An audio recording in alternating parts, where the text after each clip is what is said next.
ఇప్పుడు news lens చూద్దాం. పాక్ కవ్వింపు చర్యలకు దిగుతోంది. భారత్ ను పాకిస్తాన్ రెచ్చగొట్టే ప్రయత్నం చేస్తోంది. ఎల్ఓసి వద్ద కాల్పులకు దిగుతోంది. పెహల్గామ్ టెర్రరిస్టులను పాకిస్తాన్ సురక్షిత ప్రదేశానికి పంపించినట్లు ఆరోపణలు ఉన్నాయి. టెర్రరిస్టులను ఫ్రీడమ్ ఫైటర్స్ గా పాకిస్తాన్ అభివర్ణిస్తోంది. ఇస్లామాబాద్ మీడియా సమావేశంలో టెర్రరిస్టులను ఫ్రీడమ్ ఫైటర్స్ అని పాక్ డిప్యూటీ పీఎం ఇషాక్ దార్ అన్నారు. కొరువితో పాకిస్తాన్ తలగోక్కుంటోంది.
పాక్ కవ్వింపు చర్యలకు దిగుతోంది. భారత్ ను పాకిస్తాన్ రెచ్చగొడుతోంది. ఎల్ఓసి వద్ద కాల్పులకు దిగుతోంది. పెహల్గామ్ టెర్రరిస్టులను పాకిస్తాన్ సురక్షిత ప్రదేశానికి పంపినట్లు ఆరోపణలు ఉన్నాయి. టెర్రరిస్టులను ఫ్రీడమ్ ఫైటర్స్ గా పాకిస్తాన్ అభివర్ణిస్తోంది. ఇస్లామాబాద్ మీడియా సమావేశంలో టెర్రరిస్టులను ఫ్రీడమ్ ఫైటర్స్ అని పాక్ డిప్యూటీ పీఎం ఇషాక్ దార్ అన్నారు. కొరువితో పాకిస్తాన్ తలగోక్కుంటోంది. దీని గురించి మరింత సమాచారం మా అసోసియేట్ ఎడిటర్ రాజు అందిస్తారు. రాజు, చెప్పండి.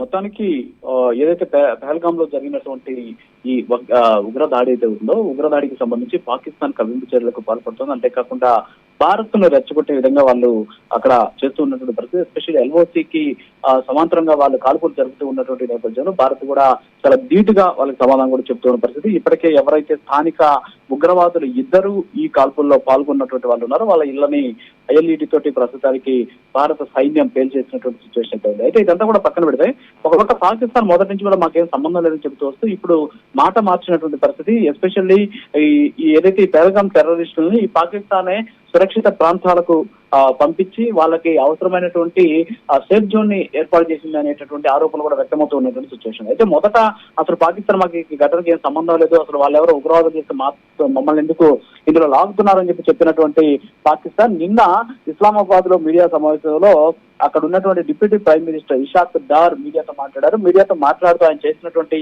వ్యాఖ్యలు నిజంగా పాకిస్తాన్ ఒక్కడబుద్ధిని తెలియజేస్తూ ఉన్నటువంటి పరిస్థితి. టెర్రరిస్టులను ఫ్రీడమ్ ఫైటర్స్ అయినా అభివర్ణించినటువంటి సిచ్యువేషన్. అంటే వాళ్ళు ఫ్రీడమ్ ఫైటర్స్ పాకిస్తాన్ కి సంబంధించి ఏదైతే జమ్మూ కాశ్మీర్ ని మనకు సాధించి పెట్టేటటువంటి ప్రయత్నంలో భాగంగా వాళ్ళు స్వాతంత్ర సమరయోధం చేశారు. సో స్వాతంత్ర సమరయోధులుగా వాళ్ళని గుర్తిస్తున్నామని చెప్పేసి ఆయన చెప్పినటువంటి పరిస్థితి. అంటే ఆయన కేవలం ఏదైతే డిప్యూటీ ప్రైమ్ మినిస్టర్ కాదు, ఫారిన్ మినిస్టర్ కూడా ఇషాక్ దార్. మరి అలాంటి వ్యక్తే ఈ రోజు అక్కడ ఉన్నటువంటి టెర్రరిస్టులని ఇక్కడ ఏదైతే ఫ్రీడమ్ ఫైటర్స్ గా చెప్పడం ఏదైతే ఉందో దీని మీద తీవ్రస్థాయిలో ఆగ్రహాలు వ్యక్తమవుతున్న సిచ్యువేషన్ ఉంది. మరోపక్క పాకిస్తాన్ వక్ర బుద్ధి చూపిస్తుండటంతో మరోపక్క భారత్ కూడా దానికి అనుగుణంగానే చర్యలు కూడా తీసుకుంటూ ముందుకు వెళ్తూ ఉన్నటువంటి పరిస్థితి ఉంది. ఎస్పెషల్లీ పాకిస్తాన్ కి సంబంధించినటువంటి అనేక రకాలైనటువంటి చర్యలు కూడా తీసుకుంటుంది. ఎస్పెషల్లీ ఏదైతే సింధు జలాలకు సంబంధించి ఇప్పటికీ ఆపేస్తారు. సింధు జలాలను ఆపడంతో పాకిస్తాన్ లో ఒక రకంగా చెప్పాలంటే కరువుగా మారేటటువంటి ఛాన్సెస్ కనిపిస్తున్నాయి. సో మొత్తానికైతే పాకిస్తాన్ కవ్వింపు చర్యలకు పాల్పడమే కాకుండా